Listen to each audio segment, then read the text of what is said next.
The stagecoach driver told Natalie Brooks she was a damn fool for continuing the journey, but she had already traveled too far to turn back now, even with the gray sky threatening to unleash its fury across the Wyoming territory. December 1881 had proven itself a cruel month, and the wind whipping through the mountain pass carried the bite of winter's teeth. She clutched her carpetbag tighter as the horses struggled against the increasing gusts, their breath forming white clouds in the frigid air. The advertisement had seemed so simple back in Philadelphia. Respectable rancher seeks educated woman for marriage, must be hardworking and of good character. She had responded with her carefully worded letter, received his earnest reply, and now here she was, miles from anything resembling civilization, heading toward a man she had never met while the sky prepared to bury the world in white. The driver, a grizzled man named Pete who smelled of tobacco and leather, kept muttering under his breath about fool women and stubborn ranchers who could not wait until spring for a bride.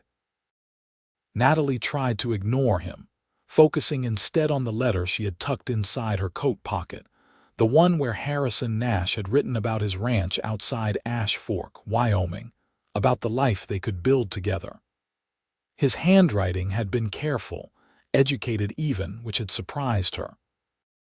Most ranchers, she imagined, could barely scratch their names. He had mentioned his age, 32, which seemed appropriate given her own 24 years. He had been honest about the isolation, the hard work, the long winters. But he had also written about the beauty of the land, the satisfaction of building something with your own hands, the desire for a true partner in life. The snow began as tiny flakes, almost gentle in their descent, but within minutes, the wind transformed them into horizontal missiles. Pete shouted something she could not hear over the roar, and then the stagecoach lurched to a stop. He appeared at the door, snow already accumulating on his hat and shoulders. "We are 3 miles from Nash's ranch," he yelled, "but I cannot see 10 feet ahead. The horses are spooked and the road is disappearing. We need shelter now or we will freeze to death out here." "What are you suggesting?" Natalie shouted back, though her heart already knew the answer. "There's a line shack about half a mile east. If we can make it there, we might survive this." "Nash's ranch is too far." He grabbed her bag before she could protest. "Come on, miss. We do not have time to debate." But fate, it seemed, had other plans. Through the swirling white chaos, a figure on horseback emerged like something from a dream.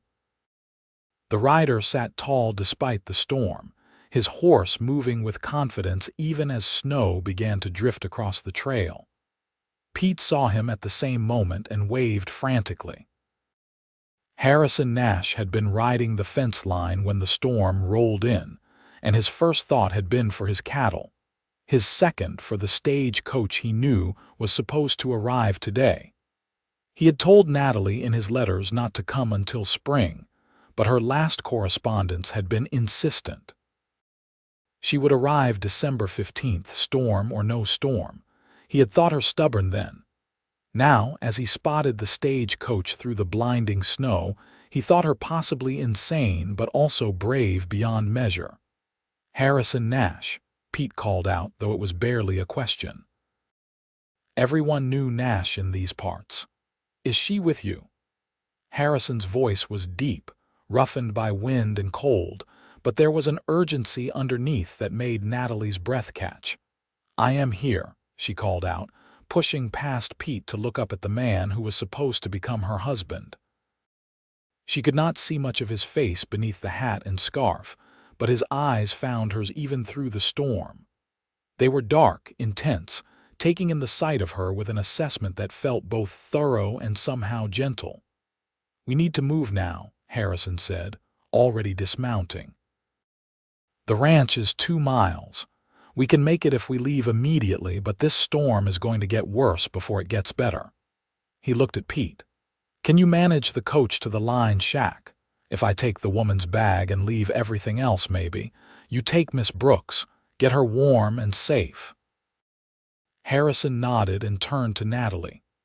"Can you ride?" "I have ridden before," she said, which was not quite a lie. She had ridden exactly 3 times, all on a very docile mare in Philadelphia's park. Something in her voice must have betrayed her because Harrison's eyes narrowed slightly, but he simply said, "You will ride with me then. Come on." He lifted her onto his horse with a strength that suggested she weighed nothing at all, then swung up behind her. His arms came around her to grasp the reins, and suddenly she was surrounded by him, by the smell of leather and wood smoke and something uniquely male. The horse started forward at his command, and Natalie gripped the saddle horn with both hands. "Lean back against me," Harrison said, his voice close to her ear. "Trust the horse. Trust me." She had no choice but to obey, letting herself settle against his solid chest as the horse picked its way through the rapidly accumulating snow. The world had become nothing but white, the wind howling like something alive and angry. She could not see where they were going, could barely see the horse's head in front of them. But Harrison seemed to know the way by instinct, guiding them with steady confidence even as the cold bit through her traveling clothes. Time lost meaning. It could have been minutes or hours. Her fingers went numb despite her gloves. Her face felt frozen where the wind had scoured it. Just when she thought she might actually die before even reaching her new home, a dark shape emerged from the white. The ranch house was larger than she had expected.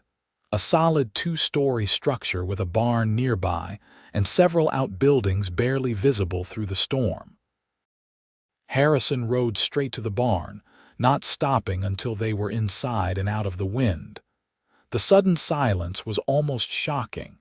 He dismounted quickly, then reached up to help her down. Her legs nearly buckled when they hit the ground, and his hands gripped her waist to steady her. "Can you stand?" he asked, and she heard genuine concern in his voice. "I think so." Her teeth were chattering so hard she could barely speak.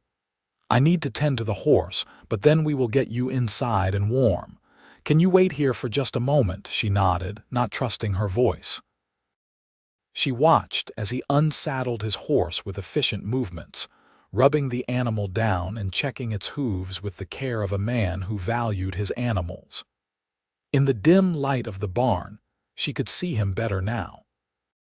He was tall, well over 6 feet, with broad shoulders and the kind of build that came from hard physical work.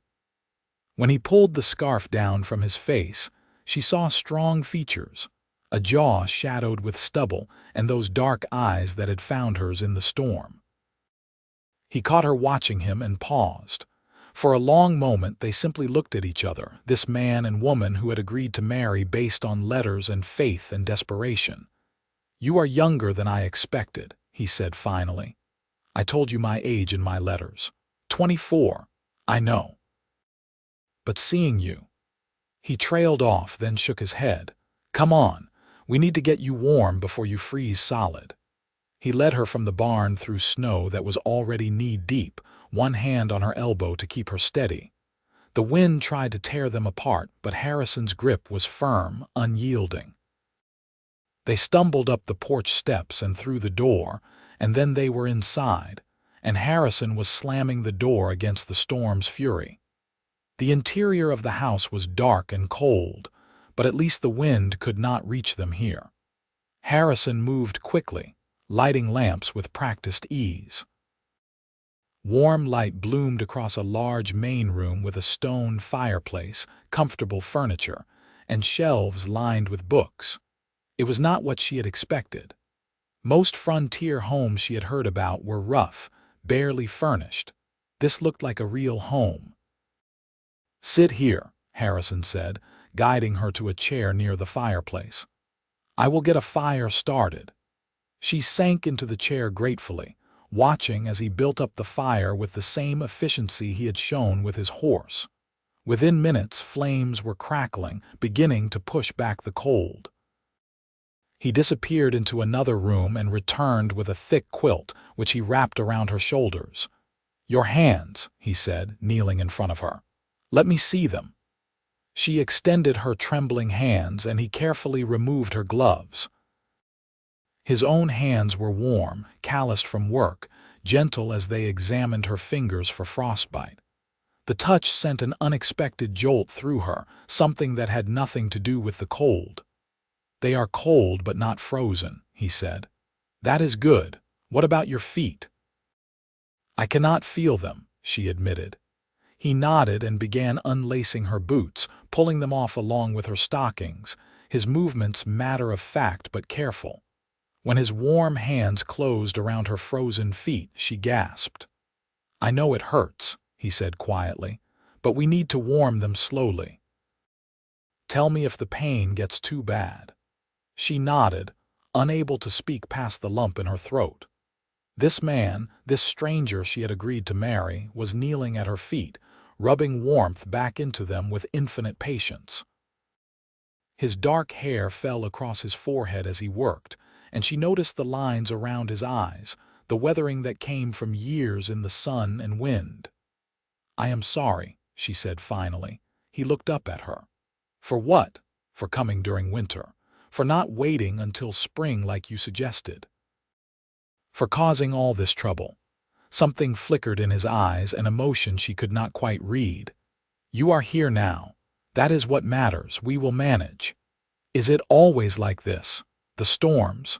December can be brutal, but this is worse than usual. We might be snowed in for a while." He glanced toward the window, where snow was already piling against the glass. "A week, maybe 2 if we are unlucky." 2 weeks! The reality of it hit her. Alone with this man, this stranger, for 2 weeks. He must have seen something in her face because his expression softened. "I will sleep out here by the fire. You can have the bedroom upstairs. You will be perfectly safe, Natalie. I give you my word."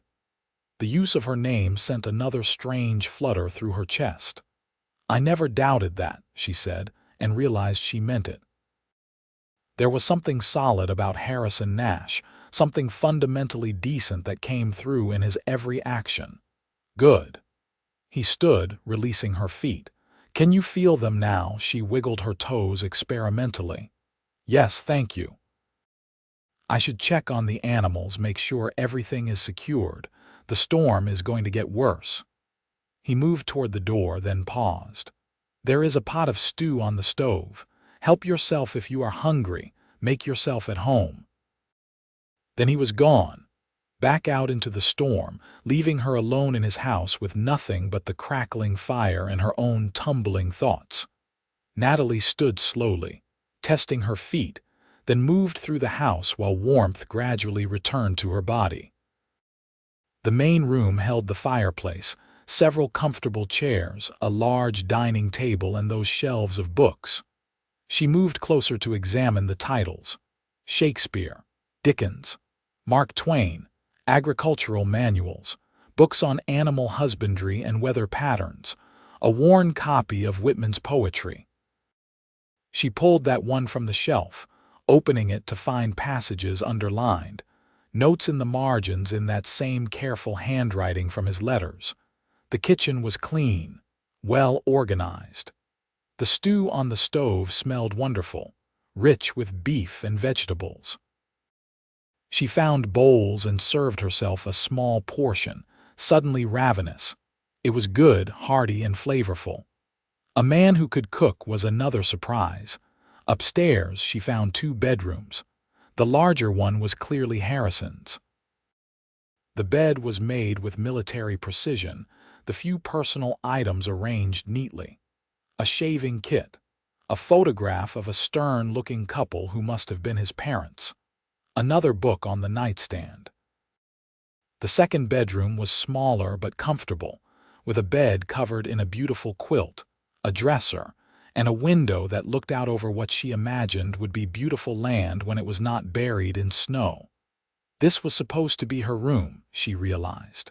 He had prepared it for her. She was standing there, staring at that carefully made bed, when she heard Harrison return.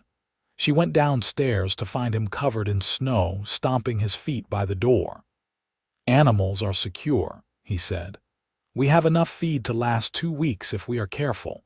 The chickens are safe in their coop." "I brought in extra firewood." He looked at her, snow melting in his dark hair. "Are you warming up?" "Yes, I ate some of the stew. I hope that was all right." "That is what it is there for."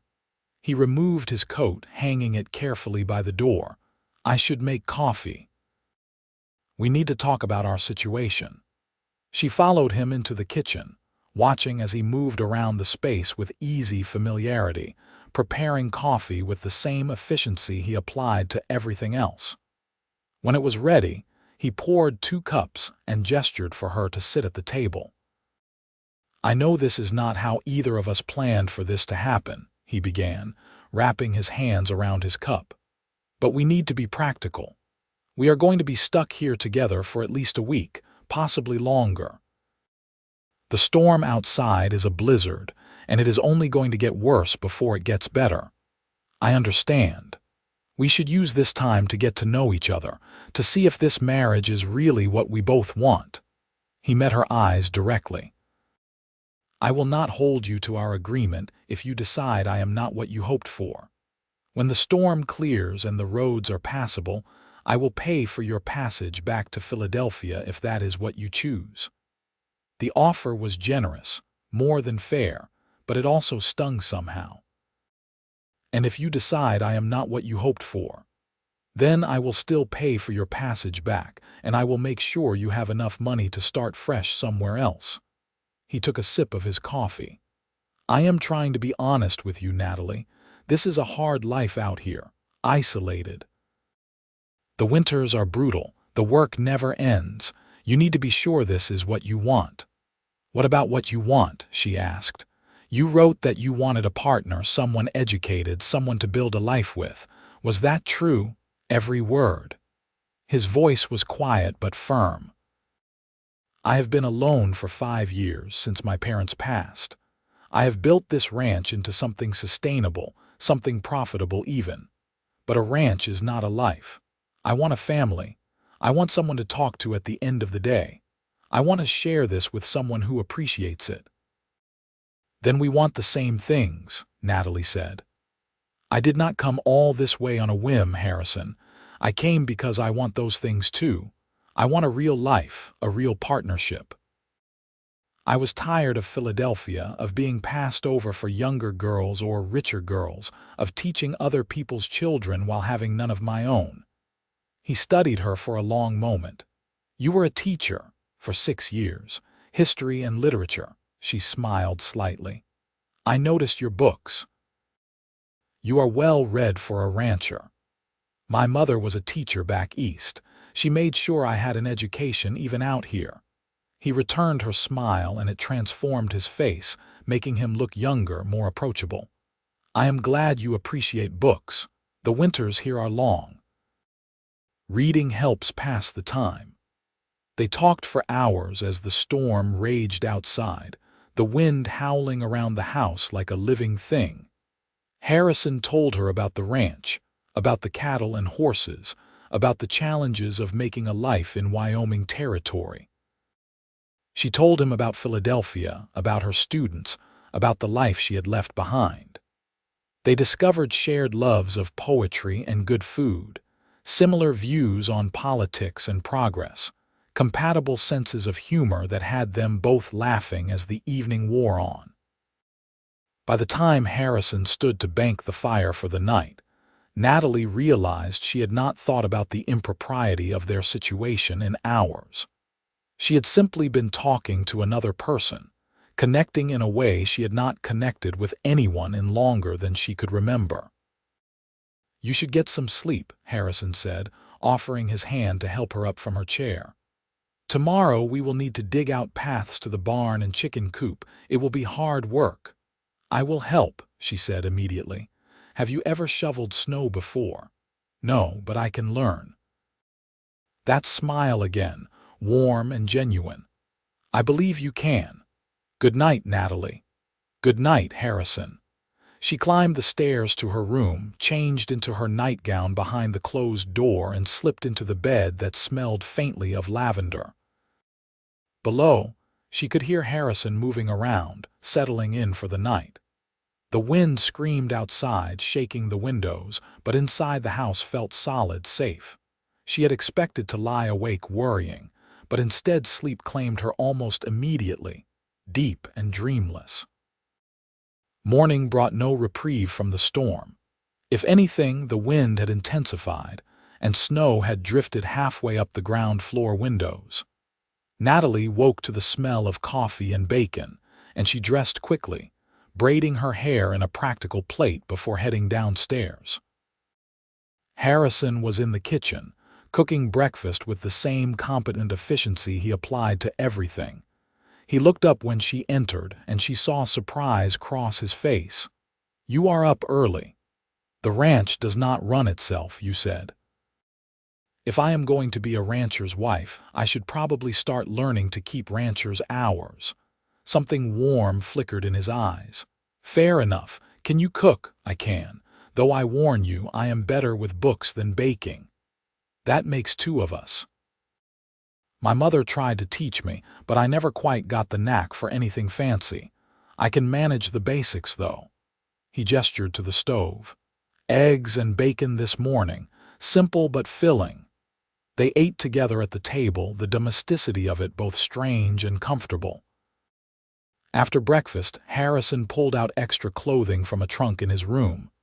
"These were my father's. He was a smaller man than me. They might fit you better than my things." He handed her wool pants, a thick shirt, a heavy coat. "You cannot shovel snow in a dress."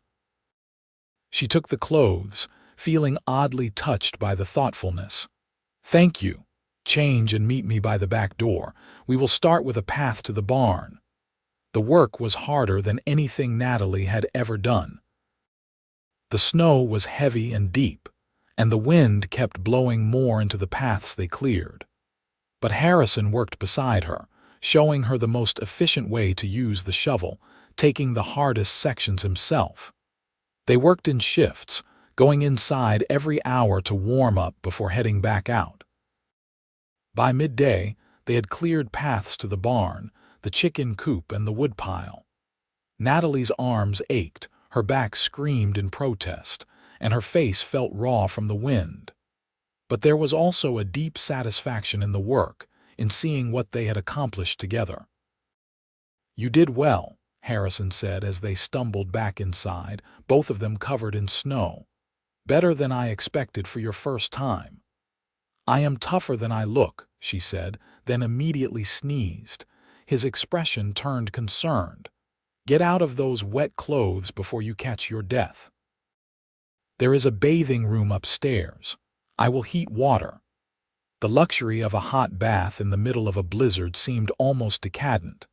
Natalie soaked until the chill left her bones, then dressed in her own clothes, which Harrison had thoughtfully retrieved from her bag. When she came downstairs, he had lunch ready, more of the stew with fresh bread that he admitted he had made the day before her arrival. "You really can cook," she said, impressed. "A man living alone learns or he starves." He paused. "But it is nicer, cooking for someone else." Sitting down to a meal with company. The days developed a rhythm. Morning chores, shoveling snow, tending the animals. Afternoon for indoor work, Harrison doing leather work and ranch accounting while Natalie read or helped prepare food. Evenings they spent talking, playing cards, reading aloud to each other. The storm showed no signs of abating, and the snow continued to pile higher. On the third day, as they worked side by side in the barn mucking out stalls, Harrison said, "Tell me about your family. You never mentioned them in your letters." Natalie leaned on her pitchfork, grateful for the break. "There is not much to tell. My parents died when I was young, influenza. I was raised by an aunt who saw me as a burden. When I was old enough, I went to normal school, became a teacher. My aunt died 2 years ago. There was no money, no other family, just me. I am sorry." His voice was gentle, That must have been lonely. It was. That is why your letters meant so much to me, the idea of building something new, of having a real family. She looked at him directly. What about you? You mentioned your parents passed. 5 years ago. A wagon accident. They were coming back from town when the horses spooked. Both killed instantly. His jaw tightened. I had been running the ranch for years by then, but losing them still felt like the ground disappearing under my feet. No siblings, a sister. Margaret. She married a banker and moved to Denver 3 years ago. We write occasionally, but she has her own life. He drove the pitchfork into a bale of hay with more force than necessary. She always hated the ranch, could not wait to leave. I could not imagine living anywhere else. They worked in comfortable silence after that, but Natalie felt they had crossed some invisible line, sharing pieces of themselves they had kept hidden. That night, as they sat by the fire reading, a massive gust of wind slammed against the house, rattling the windows so hard Natalie jumped. Harrison looked up from his book, his expression concerned. That sounded bad. He went to the window, peering out into the darkness. I need to check the barn, make sure nothing has blown loose. In this, Harrison, you can barely see your hand in front of your face out there.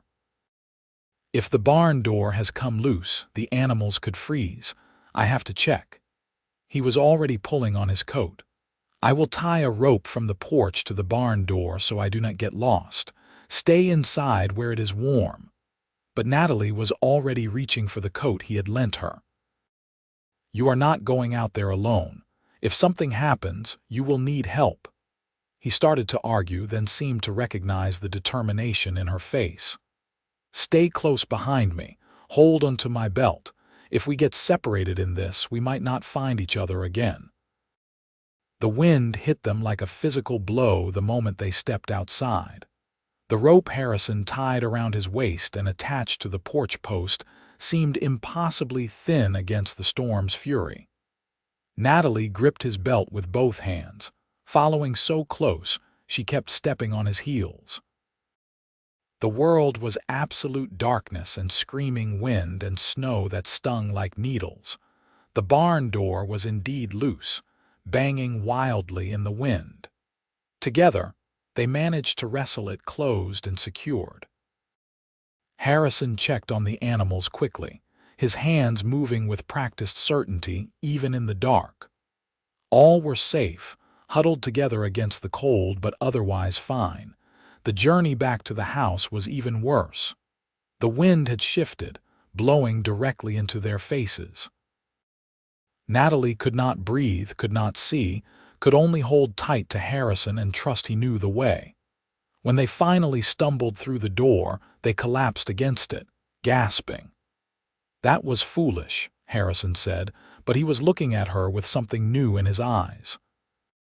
You should have stayed inside. We are partners, are we not? Natalie managed between breaths. Partners help each other. He reached out, brushing snow from her hair with gentle fingers. Yes, partners. The moment stretched between them, charged with something neither of them was quite ready to name. Then Harrison cleared his throat and stepped back. We should get warm. By the 5th day, the storm had settled into a steady, relentless snowfall. The drifts were higher than the porch railing, and the paths they shoveled filled in within hours. But the routine they had established made the work bearable, almost pleasant. They moved around each other with increasing ease, anticipating needs, sharing tasks without discussion.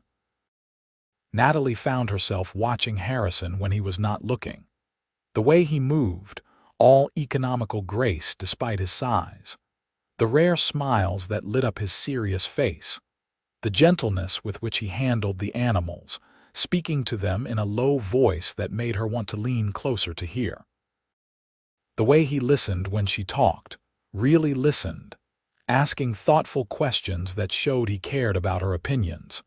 She caught him watching her too, his dark eyes tracking her movements across the room, his expression unreadable but intense. On the sixth night, as they sat playing cards by the fire, Harrison said, "Read me something. What would you like to hear? You choose." She went to the bookshelf, running her fingers along the spines before pulling out the Whitman.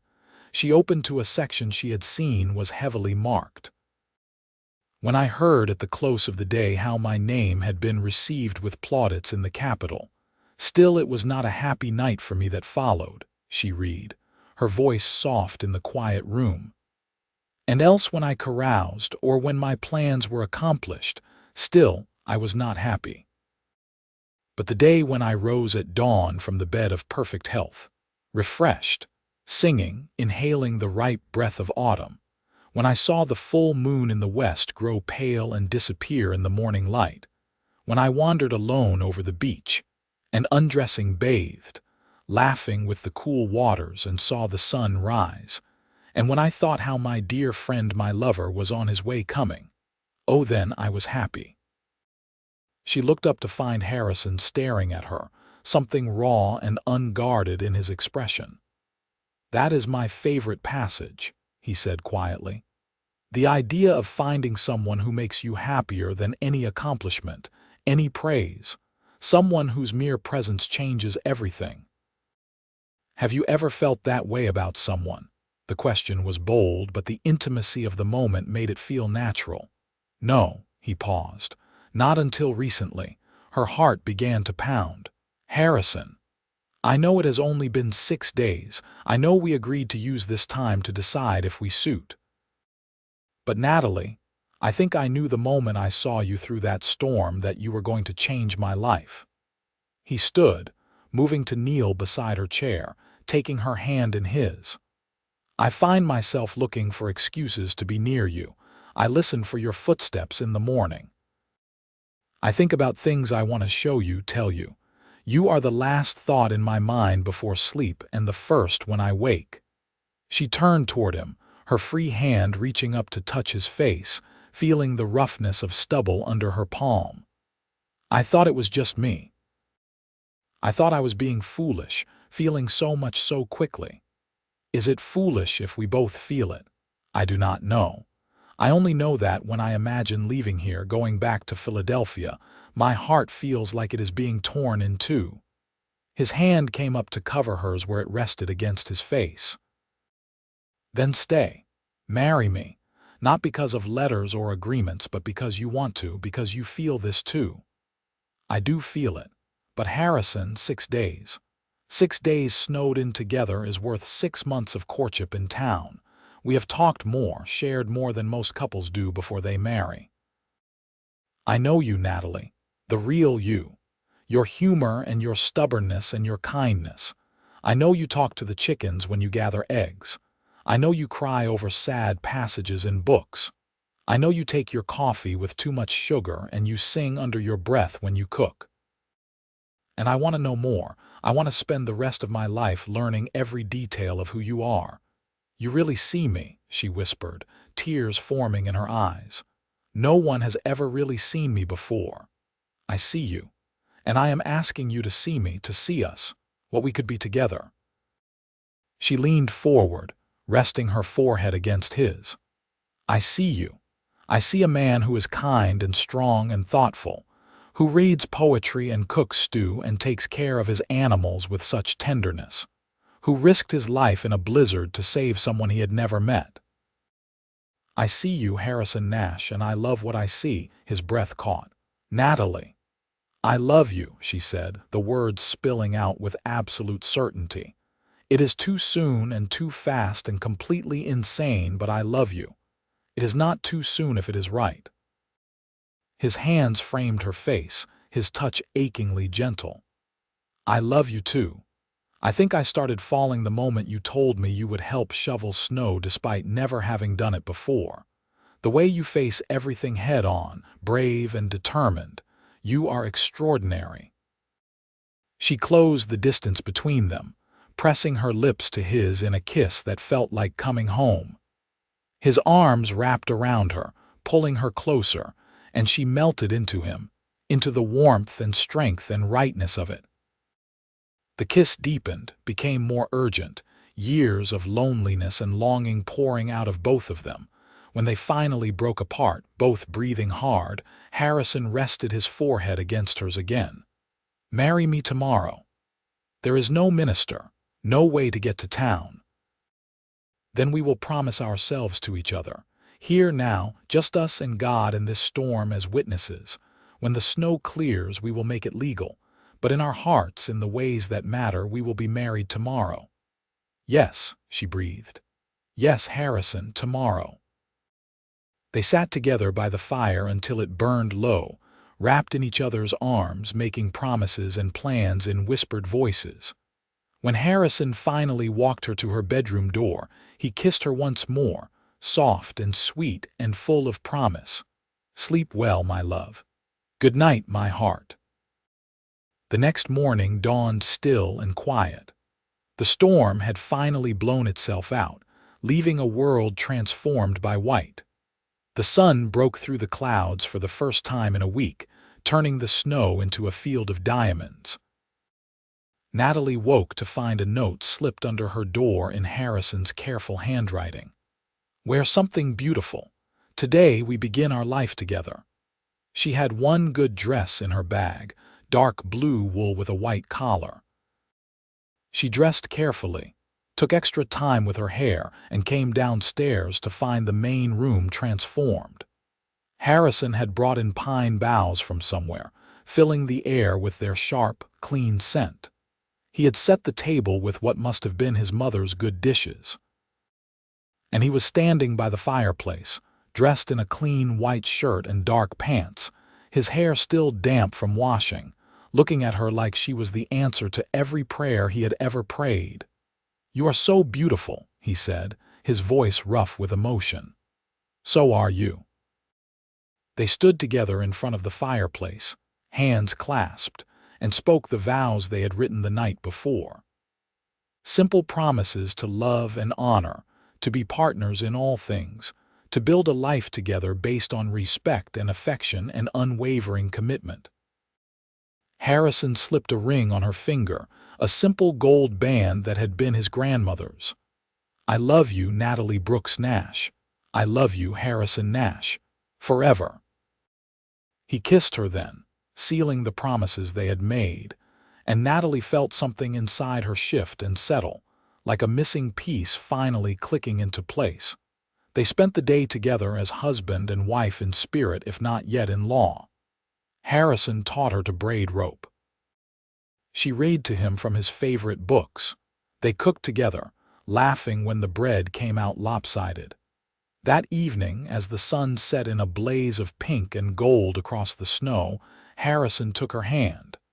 "There is something I want to show you." He led her upstairs to his bedroom, to the window that faced west.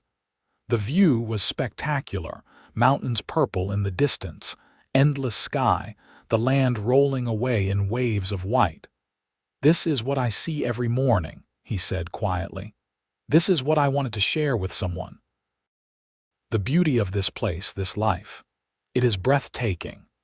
I want you to share this room with me, Natalie.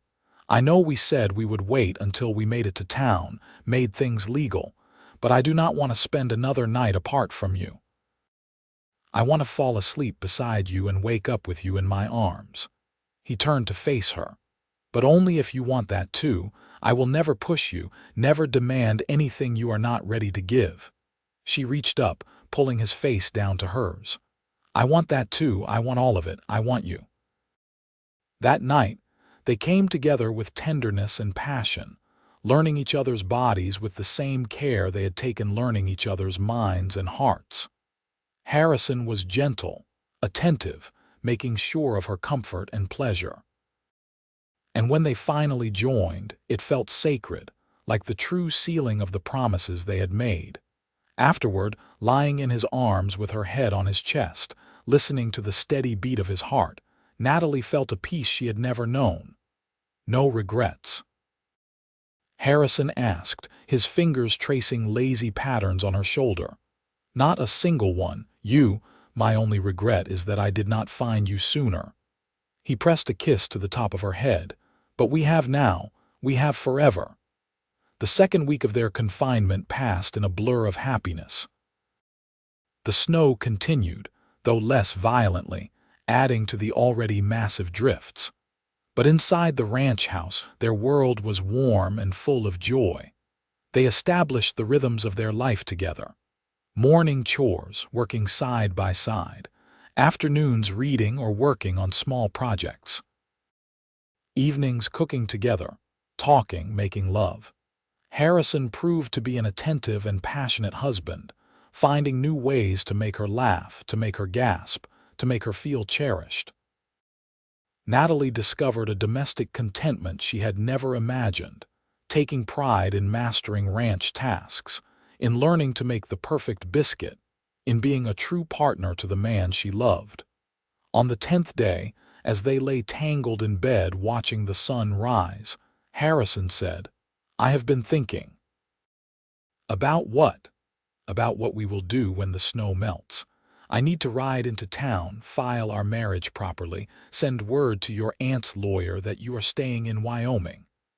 I should write to my students, let them know I will not be returning.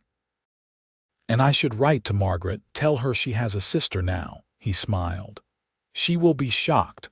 I told her I was getting a mail-order bride and she called me crazy." Was she wrong? Absolutely not. This is the sanest thing I have ever done. They talked about the future then, about expanding the ranch, about the children they hoped to have, about the life they would build. Harrison wanted to add onto the house, create more space for the family he hoped they would become. Natalie wanted to start a small school, teach the children of the few other ranch families in the area. "We could do both," Harrison said. "Add a room that could serve as a schoolroom during the day, a nursery at night. You would not mind me teaching, mind." "Natalie, your mind is one of the things I love most about you. I want you to use it. Besides, the children around here need proper education. Who better to give it to them than my brilliant wife?" The 13th day brought a change. The snow stopped completely and the temperature began to rise. Harrison studied the sky from the porch, his arm around Natalie's waist. "The thaw is starting. Another few days and the roads will be passable. Are you eager to get to town?" she asked. "I am eager to make you my wife in the eyes of the law, but I am not eager for this time to end. These 2 weeks with just us, no interruptions, no demands, it has been perfect. It does not have to end. The quiet, the togetherness, we can keep that even when life returns to normal." He turned to pull her close. "You are right. We will make sure of it. Every day we will choose each other, choose us." On the 14th day, they heard the sound of a horse approaching. Harrison went out to find Pete, the stagecoach driver leading a pack horse. "Came to check if you both survived," Pete called. "That was a hell of a storm." "We survived just fine," Harrison said, and Natalie heard the smile in his voice. "Better than fine, actually. Pete, I would like you to meet my wife." Pete's eyebrows shot up as Natalie came to stand beside Harrison. "Wife? But I just brought her here 2 weeks ago." "A lot can happen in 2 weeks," Natalie said, unable to keep the happiness from her voice. Pete looked between them, then started laughing. "Well, I will be damned. I told the folks in town you were probably going to kill each other, trapped together that long. Instead, you went and got married." "We made promises to each other," Harrison clarified. "We will make it legal in town as soon as the roads clear. Roads should be good for riding tomorrow, maybe the day after. The whole town has been worried sick, wondering if you two survived." Pete shook his head, still grinning. "Wait until I tell them what really happened." They invited Pete in for coffee and a meal, and he caught them up on news from town. The storm had hit everyone hard, but there had been no deaths, just some property damage and a lot of worry. Reverend Matthews had been beside himself, convinced he had sent a young woman to her death by not insisting she wait for better weather. "Tell him we are both well," Natalie said, "and that we would like him to perform a marriage ceremony as soon as possible." Pete left an hour later, still chuckling to himself about the turn of events. Harrison and Natalie stood on the porch, watching him ride away. "Are you ready for the world to come back?" Harrison asked. "As long as you are beside me." 2 days later, the sun bright and the snow melting rapidly, Harrison and Natalie rode into Ash Fork together. The town was small, a handful of buildings clustered along a main street, but to Natalie, it represented the beginning of her new life. The reception they received was overwhelming. Reverend Matthews nearly cried with relief when he saw them. Mrs. Henderson from the general store hugged Natalie like a long-lost daughter. Mr. Cooper, who ran the bank, shook Harrison's hand so vigorously Natalie thought his arm might come off. "We have been sick with worry," Reverend Matthews said. "When that storm hit and we realized you were both out there." "We were fine," Harrison assured him. "Better than fine. Reverend, we would like you to perform a marriage ceremony." Of course. When were you thinking?" "Today, if possible." The Reverend blinked. "Today, but there is no time to prepare to send out invitations." "We do not need anything fancy," Natalie said. "Just the words that make us husband and wife before God and the law." "We already made our promises to each other," Harrison added, his hand finding Natalie's. "This is just making it official." Reverend Matthews looked at their joined hands, at the love evident on both their faces, and smiled. "Then today it is. Give me 2 hours to gather witnesses and prepare." Those 2 hours flew by in a whirlwind of activity. Mrs. Henderson insisted on closing the store to help Natalie prepare, fussing over her dress and hair like a mother with a daughter. Other townspeople appeared with flowers, with food for a celebration afterward, with gifts and good wishes. "You have caused quite a stir," Mrs. Henderson said as she pinned Natalie's hair.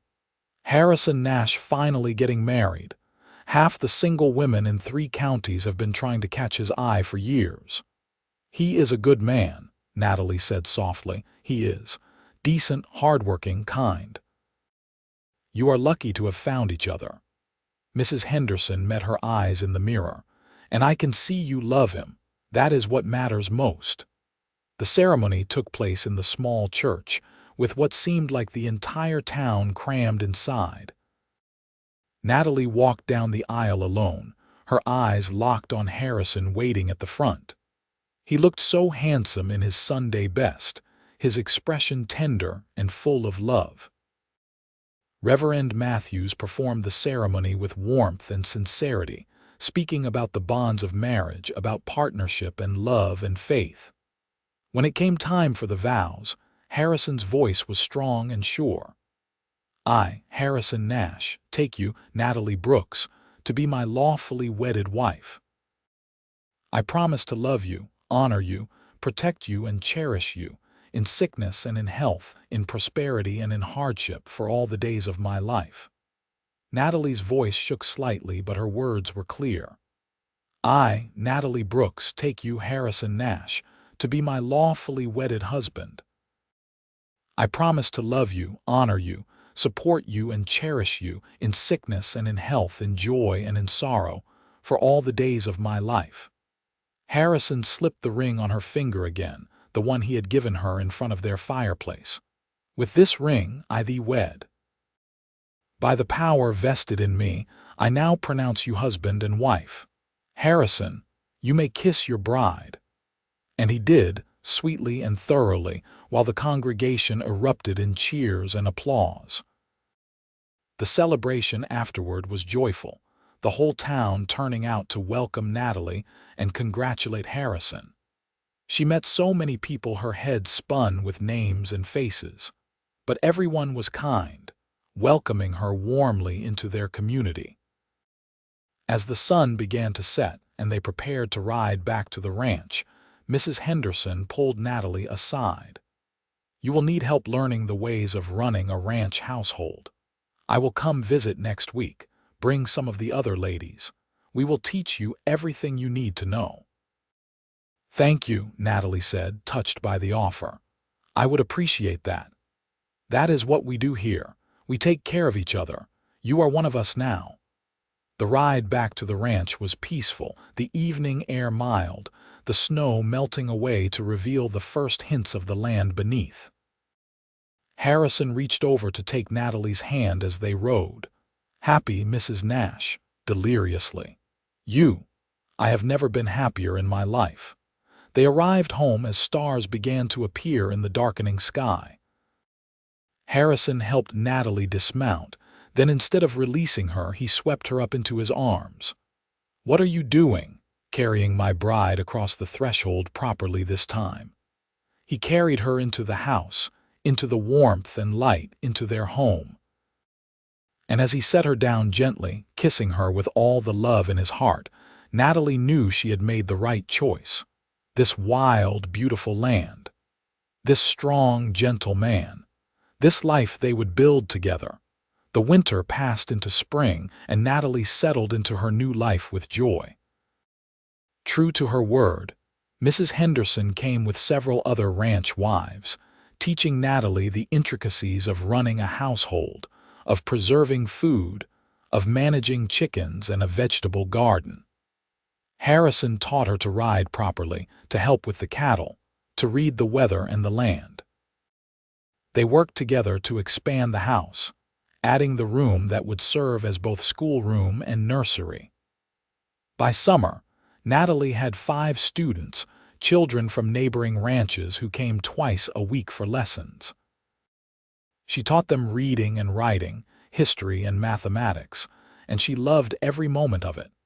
In August, Natalie discovered she was pregnant. Harrison's joy was incandescent, though his protectiveness bordered on obsessive until she firmly told him she was not made of glass. "I am going to be a father," he kept saying, wonder in his voice. "You are going to be a wonderful father," she assured him. Margaret came to visit in September, and she and Natalie took to each other immediately. "I am so glad Harrison found you," Margaret said. "He was becoming too solitary, too closed off. You have brought him back to life." The baby came in early April of 1883, a boy they named Henry, with his father's dark eyes and his mother's stubborn chin.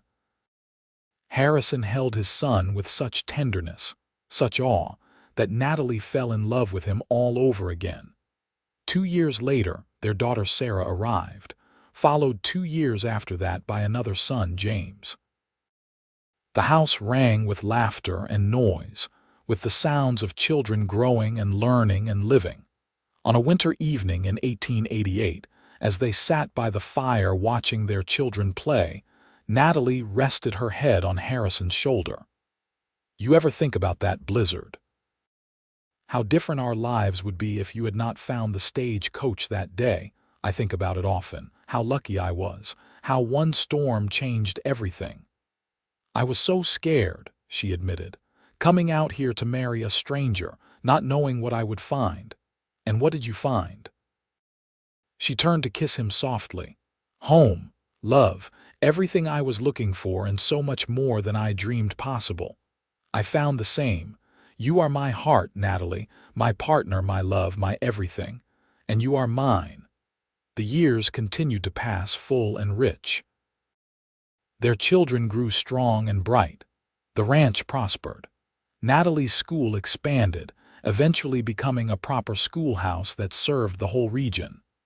Harrison served on the territorial council, working to make Wyoming a better place for families like theirs. They faced challenges, of course. Harsh winters and summer droughts, cattle thieves and market fluctuations. The heartbreak when Margaret died in childbirth, leaving behind 2 small children that Harrison and Natalie took in and raised as their own. The scare when Henry broke his leg falling from a horse, though he healed completely. The joy when Sarah announced her engagement to a young rancher from the next county. Through it all, Harrison and Natalie faced everything together, their partnership as strong as it had been during those 2 weeks snowed in together. They still made time for each other, for quiet evenings by the fire, for conversations that lasted until dawn, for the deep abiding love that had taken root in a blizzard and grown stronger with each passing year. On their 25th wedding anniversary in 1906, Harrison took Natalie back to the church where they had been legally married. Their children and grandchildren filled the pews, along with friends from across Wyoming, which had become a state 16 years earlier. Reverend Matthews, now in his 80s, performed a renewal of vows. Harrison's hair had gone gray at the temples, and lines creased his face, but his eyes still held the same love they had shown that day in the storm. Natalie's dark hair was streaked with silver, her hands marked by years of work, but her smile was as radiant as ever. "I would choose you again," Harrison said, holding both her hands. "In every lifetime, in every circumstance, I would always choose you. And I would choose you, my love, my partner, my home." They kissed while their family cheered, and Natalie thought about the frightened young woman who had stepped off a stagecoach into a blizzard all those years ago. That woman could never have imagined this life, this love, this abundance of joy. But she had been brave enough to take a chance, to see possibility in a storm, to open her heart to a stranger who became her everything. The celebration afterward was grand, the whole town turning out to honor the couple who had become pillars of their community. There were speeches and toasts, music and dancing. But Natalie's favorite moment came late in the evening when she and Harrison slipped away to the church steps, sitting together in the cool evening air, watching the stars emerge. 25 years, Harrison mused. Sometimes it feels like yesterday. Sometimes it feels like I have loved you my whole life. Both are true, Natalie said. Time is strange that way. Do you have any regrets? Anything you wish had been different? She thought about it seriously, then shook her head. No. Every challenge made us stronger. Every joy was sweeter because we shared it. This life we built, this family, it is everything I wanted. I wish I could give you more, Harrison said quietly. You deserve the world. You gave me the world, our world, and it is perfect. They sat in comfortable silence, his arm around her shoulders, her head resting against his chest, listening to the familiar, beloved rhythm of his heartbeat. I love you, he said softly. More than I did yesterday, less than I will tomorrow. I love you too, always. The years continued their march. More grandchildren arrived. Henry took over running the ranch, proving himself as capable as his father. Sarah and her husband started their own spread nearby. James became a lawyer, splitting his time between Cheyenne and Ash Fork. The two children they had taken in, Margaret's son and daughter, grew up and made lives of their own, always considering Harrison and Natalie their true parents. In the winter of 1920, as Natalie sat by the fire with Harrison, both of them in their 60s now but still healthy and active, a blizzard rolled across Wyoming. She watched the snow fall and thought about another blizzard so many years ago. You remember? She asked Harrison, who was reading beside her. He looked up, following her gaze to the window. The blizzard, how could I forget? It was the best 2 weeks of my life. Mine too. She reached for his hand, their fingers intertwining with the ease of long practice. Everything good in my life came from that storm. Everything good in mine came from a brave woman who stepped off a stagecoach into the snow. They watched the storm together, warm and safe in the home they had built, surrounded by memories and love and a lifetime of shared moments. When Harrison passed in 1925, peacefully in his sleep at the age of 76, Natalie grieved but did not break. She had their children and grandchildren around her, the legacy of love they had built together. She continued living in the ranch house, still teaching occasionally, still tending her garden, still looking out at the mountains Harrison had loved. She lived to be 83, sharp and engaged until the very end. On a spring morning in 1940, she passed quietly, surrounded by family. Her last words were of Harrison, of the blizzard, of the moment she had looked into a stranger's eyes and seen her future. They buried her next to Harrison in the cemetery overlooking the ranch. At the funeral, her great-granddaughter read from the worn copy of Whitman that had sat on Harrison and Natalie's bedside table for decades.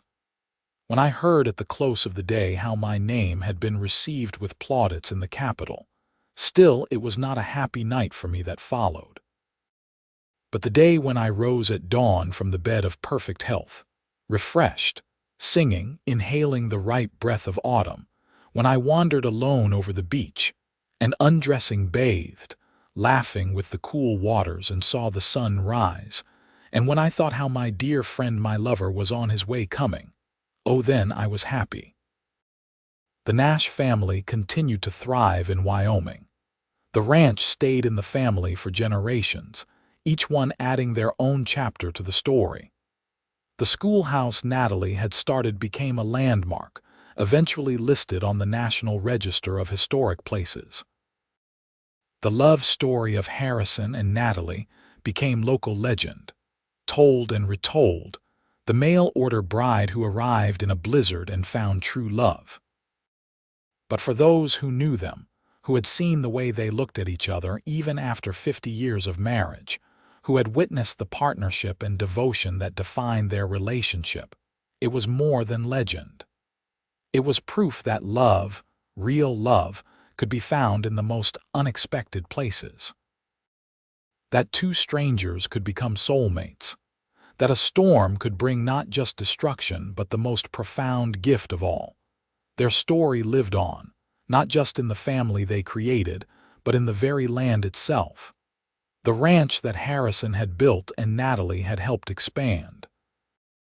The school where generations learned their letters. The community they had helped build and strengthen.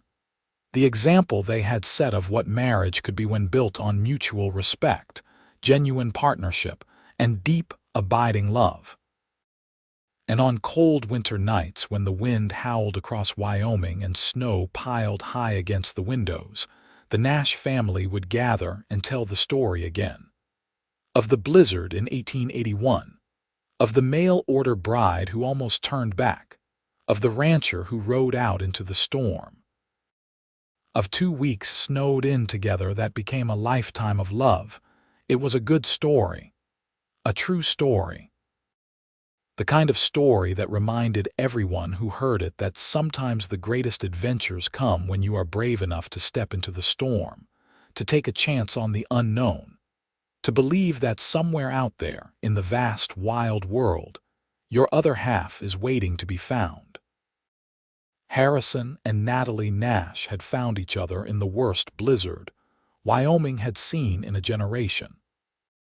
And from that chance meeting, that desperate rescue, that 2 weeks of forced proximity, had grown a love that outlasted them both, that lived on in their descendants, that became part of the fabric of Wyoming itself. Their graves stood side by side, 2 simple headstones overlooking the land they had loved. Harrison Nash, 1849–1925, beloved husband, father, grandfather, and beside him Natalie Brooks Nash, 1857–1940, beloved wife, mother, grandmother, teacher. Between their names, carved into a single shared stone, were the words they had spoken to each other on their anniversary every year. I would choose you again. And in the end, that was what mattered. Not the blizzard that brought them together, not the hardships they had faced, not even the long, happy years they had shared. What mattered was the choice they had made, again and again, every single day, to choose each other, to choose love, to choose the life they were building together. It was a choice that echoed through generations. Their children chose partners with the same care and devotion. Their grandchildren learned what real love looked like from the example set. And the legacy of that one blizzard, that one leap of faith, That one brave decision to trust in the possibility of love shaped a family, a community, and a piece of Wyoming history that would never be forgotten. The Nash Ranch still stood more than a century later, modernized but recognizable, the original house preserved as a testament to the past. Tourists occasionally stopped by, drawn by the story of the mail-order bride in the blizzard. The current generation of Nashes would show them the main room where Harrison and Natalie had spoken their first vows, the bedroom window where they had watched the sunrise together, the barn where they had fought the storm to save the animals. And if the visitors listened carefully on winter nights when the wind howled just right, the Nashes would say with a smile, they might hear echoes of that long-ago time. The sound of laughter by the fire, the murmur of voices reading poetry, the whisper of promises made and kept. It was just a story, of course, but it was also the truth. Love leaves marks on the world, imprints that last long after the people themselves are gone, and the love between Harrison and Natalie Nash had left marks everywhere, in the land they had tended, in the community they had served, in the family they had raised, in the example they had set. They had shown that love was not just a feeling but a choice, a commitment, a partnership built day by day through shared work and shared dreams. They had proven that the best foundations were laid in honesty and respect, in really seeing each other and choosing to stay seen. They had demonstrated that passion was important, but so was friendship, that romance mattered, but so did the mundane daily choice to be kind. And it had all started with a blizzard, with a woman brave enough to journey into the unknown, and a man brave enough to ride out into a storm. With 2 weeks snowed in together, that could have been a disaster, but instead became the beginning of something extraordinary. The wind still blew across Wyoming. Snow still fell deep in the winters. Blizzards still raged, trapping people in their homes, testing their endurance and their spirits. But somewhere in Ash Fork, in the cemetery overlooking the Nash Ranch, 2 souls rested side by side, their earthly journey complete, their legacy secure. They had lived well. They had loved deeply. They had built something lasting. And their story, the simple, beautiful story of 2 people who found each other in a storm and chose to hold on, would be told as long as there were Nashes in Wyoming, as long as there were people who believed in the transformative power of love. It was a good ending. A happy ending. The kind of ending that came from choosing wisely and loving well, and never giving up on the promise that somewhere, somehow, there was someone meant just for you. All you had to do was be brave enough to step into the storm.